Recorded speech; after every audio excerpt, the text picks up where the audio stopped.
There's a lot of concern tonight for a man from Halifax who's missing in the United States. David Brown has been living and working in a small town in Utah, but his family says no one has seen or heard from him in almost a week. Brian Dubreil is live with that story tonight. Brian. Well, Tom, David Brown is originally from Halifax. In fact, his sister and his parents still live here, but he's lived in the United States for about the last 10 years. Now, he is 37 years old, and he is a competitive skydiver. And for the past 2 months, he has been teaching skydiving at a school in Moab, Utah. But on Wednesday of last week, he simply vanished. His family says he hasn't shown up for work. He actively uses social media, but he hasn't been online since last Wednesday. And his sister, Wendy, says when he left his house, he left all his personal belongings and ID behind.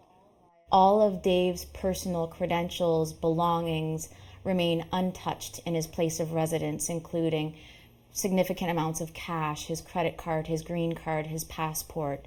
He literally has disappeared with the shoes on his feet, the clothes on his back, in the middle of a desert, without any of his base jumping gear, skydiving gear, without a vehicle, without a bicycle. So that raises great concern.